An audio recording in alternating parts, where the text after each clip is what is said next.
god. It's these. And these. This is embarrassing.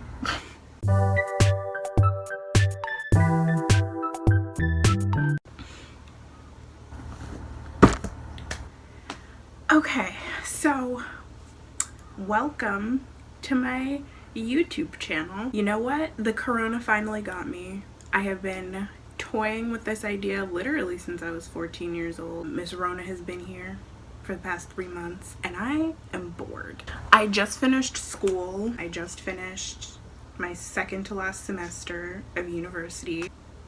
I don't have anything to do. I have a whole summer where I can't go outside, can't hang out with my friends, can't go to the movies, can barely go for walks because people will be in the park without masks on. So I needed something to do, and I decided that the most productive usage of my time would probably be to start a YouTube channel for fun. I am here today to talk to you about books. I have too many of them. Like over there somewhere. Over here. Yeah, I have like a bookshelf that is overflowing with books, but that's the bookshelf full of books that I've read. I have a whole nother bookshelf full of books that I have never touched. And that is what the subject of today's video is. Okay, now I know BookTube is a big, wide world, so if somebody has already thought of this idea or already done this idea, I'm sorry. I have never seen those videos before. I have never heard of those videos before. But what I do watch is a lot of beauty videos, and people in the beauty community do this thing called Project 10 Pan, where they like pick products that they want to pan by the end of the year, which pretty much means they just want to have used them up by the end of the year, and they do like progress videos and talk about how it's going. I think it's to like decrease consumerism and promote people using things that they already have in their possession as opposed to just like buying a whole bunch of new things all the time. So I wanted to do that, but with books. I have an ungodly number of books that I have bought, that I have been gifted, that I have picked up in little free libraries around my area and just never read. 2 years ago I told myself that I was going to get through all of them, and I never did.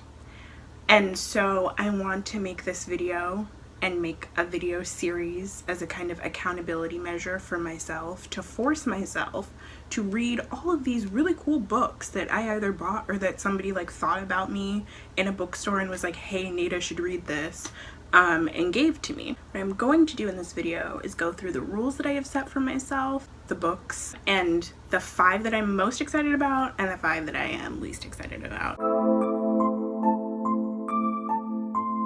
There's not that many, quite frankly. My goal is to read at least one of these books a week. Hopefully this will carry me through the rest of the year. So that's one of the rules. It's very loose. I read really slowly. I'm lucky if I get through a book every week and a half, so I'm not gonna super pressure myself, but that is a goal. The next rule is that I cannot buy any other books until I have finished all of these books. And if I do slip up and buy a book, it's going right at the bottom of the pile. Actually, let me rethink that rule, because it's gonna be kind of hard to like run a book YouTube channel if I can't like purchase new books.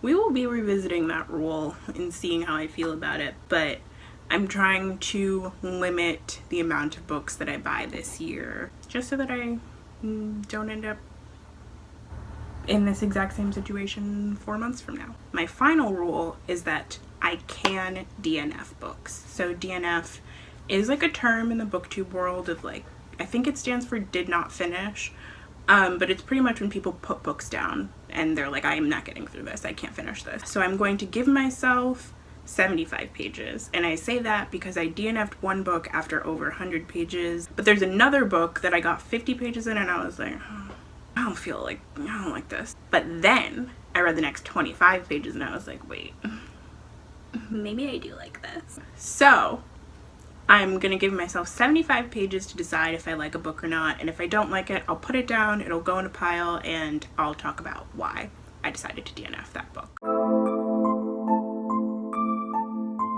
I I just took some time to order all my books by genre so that I can put timestamps if you're like interested in a specific genre. I've also put them all in alphabetical order by the author's last name. So I'm gonna go through each genre, say the title and author of each book, and then tell you what the total count of books we have is by the end of this. So we are going to start with memoir slash essays.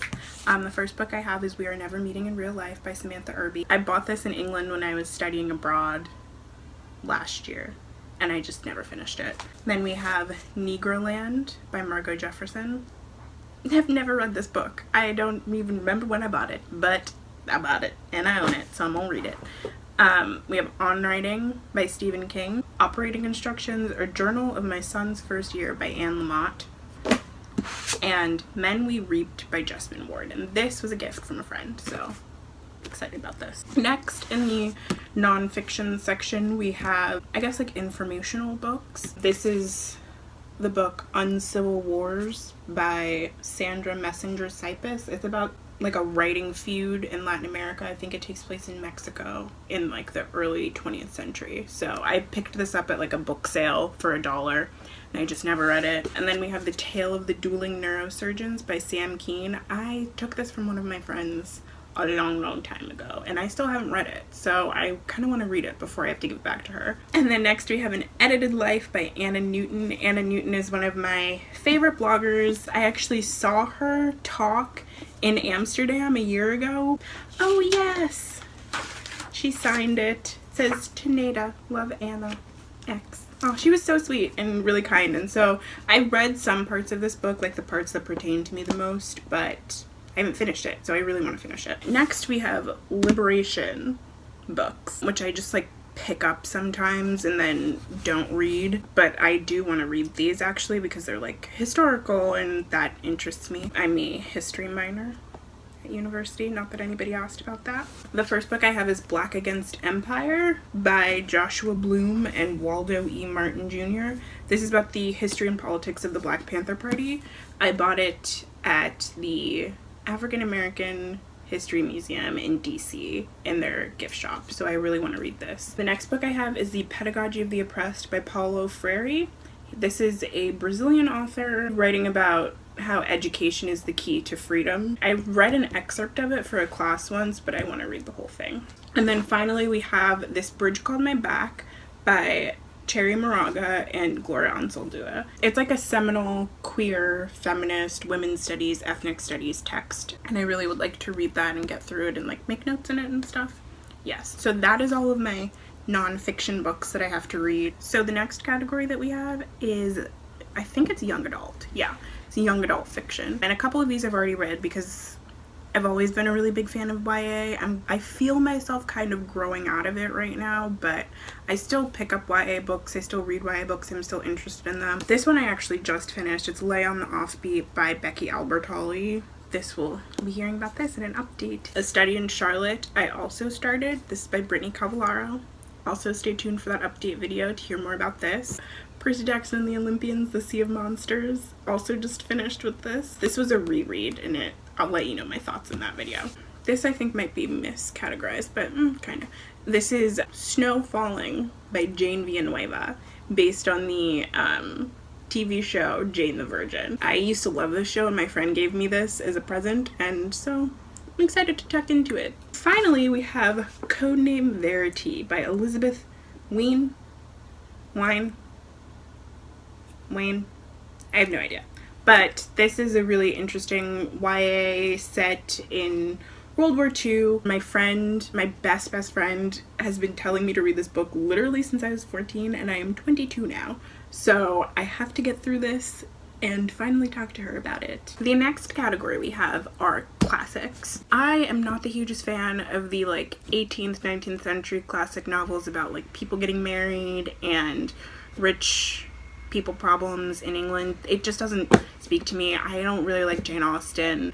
I say this as I look at the Pride and Prejudice pin that one of my friends bought me, but I digress. Like, I just am not the hugest fan of books written before 1920, like between like 1800 and 1920 in Europe. So I buy classics sometimes thinking that I can get into them, and then I just don't. This is my very small pile of classics. A very diverse one, I will say, personally. Some that I'm actually like super interested in reading, and some that I'm like, why did I buy that? So first we have Giovanni's Room by James Baldwin.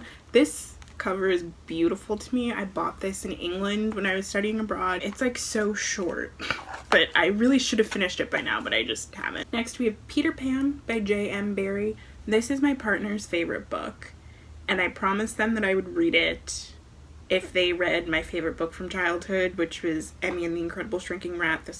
It's like an acid trip of a book. But the point is, they read it, so now it is my turn to read Peter Pan. I've started this already, and it's real weird. Next, we have A Raisin in the Sun. This is actually a play, not a novel, but I am very excited to tuck into this. Speaking of gays, we have 2 Audre Lorde books. Zami, A New Spelling of My Name, which is her, I think she calls it a biomythography. It kind of is a nonfiction memoir, but it kind of also is like mythological, so I decided to put it in the classics category. And then we have The Black Unicorn Poems by Audre Lorde. Next we have Song of Solomon by Toni Morrison. I've also started this, and it is so weird but so fun to me already. So I'm gonna be really excited to finish this. Frankenstein by Mary Shelley. I was never forced to read this in middle or high school, and I saw it at a book sale, and I was like, I should probably read this. I've heard it's good, and I just haven't opened it since, so I guess I'm gonna read it now. Finally, we have 7 Guitars by August Wilson. I also bought this for $1 at a book sale. I'm an English major at my school, and like every semester they like sell like overflow books from professors' offices and stuff, so that's where I got some of these. We're on to our final category, which is adult fiction.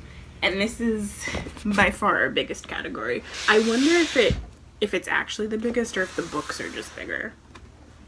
I think it's actually the biggest. We are going to start with Kindred by Octavia Butler. I have another friend who let me borrow this copy, and I've never finished it. I read like the first page and I was like, oh my god, what is this? And then I put it down. So I have to finish this so I can give it back to them. This is the collected stories of E.L. Doctorow. My ex gave me this, and I never read it, but I want to. I don't know, it seems interesting. There has to be some reason that she looked at it and thought, hey, Neida would like that. So next we have Girl, Woman, Other by Bernadine Evaristo. This won the Booker Prize last year with, I think, The Testaments. And it's like about Black people across time. Several different connected vignettes. It's something that's straight up my street, so I'm really excited to read this one. The Best American Short Stories. They were collected by Roxane Gay, but they're by several different authors. And I read a couple of those, and they're spooky but fun. Next, we have Homegoing by Ya Gyasi. This is another one that I've started, never finished, but what I've read so far is really good. At the Bottom of the River by Jamaica Kincaid. Her Name in the Sky by Kelly Quinlan. This is, I think, it's self-published. Oreo by Fran Ross. The Civilized World by Susie Weiss. This is another gift. And Black Girl in Paris by Shay Youngblood. Another gift. So, give me a second to really quickly count these books. 4, 5, 6, 7, 8, 9, 10, 11, 12, 13, 14, 15, 16, 17, 18, I have 34 books that I have to get through, that I have purchased but never read. That, to me, is ridiculous and excessive. I'm excited to kind of like get this off of my chest. So I actually ended up picking 3 books that I'm the most excited to read about. So Zami by Audre Lorde. I started this when I was in high school, when I was a senior in high school, and what I read so far, it was really engaging and really interesting, and I'm excited to see where this story goes. And I think it's a story about her discovering her queer identity, even as she is like growing up in a homophobic household, in an immigrant household, and married to a man for a period of time. So I'm really interested to see where this one goes, and I'm gonna be excited to finish it. Next, we have Kindred by Octavia Butler. This I've heard so many good things about. I already know what happens in it because I listened to a book podcast and I spoiled it for myself, but I don't really care about spoilers. I just like beautiful writing. So I'm excited to like get back into the beautiful writing in this story. Finally, we have Codename Verity by Elizabeth Wayne. This story, like the idea of this story is so fun and cool to me. I think it's about like a female British spy during World War II who gets captured by the Nazis in France, and then she's like giving a statement, and we like never know if the statement is true or not. So it seems so cool. I just like haven't been able to get into it yet, and I'm really excited for the point when hopefully I do get into it. And the book that I am least excited to tuck into this year is Frankenstein, which should come as no surprise. I did say that I am not super into like 19th century literature about people. I just am not. I don't really get on with this kind of style of writing, and the drama to me is often like just like, you're rich, like go buy some shoes and relax. Literally go eat cake. Go eat cake and relax, please. So I'm not super excited. I think this is going to be something that ends up surprising me because that often happens to me with classic novels. I read them and I'm like, okay, that wasn't that bad. But getting through it might be a little bit hard. And I think I'm going to try and push myself to finish that one. But anyways, yes. Thank you so much for coming to watch my first YouTube video and listening to me talk at length about a bunch of books. I will probably be doing bi-weekly or monthly updates in this series, roundups of the books that I have finished and what my thoughts on them are. So stay tuned for those if you're interested in hearing what I think about any of these books, or even just going along on this journey of accountability with me. I guess this is where I say like, comment, and subscribe, but I don't know. This is my first video, so that feels kind of like trite. I don't know. I feel like I haven't earned that status yet. But yeah, whatever. Like, comment, subscribe. Thank you so much for being here. Bye-bye! So many fucking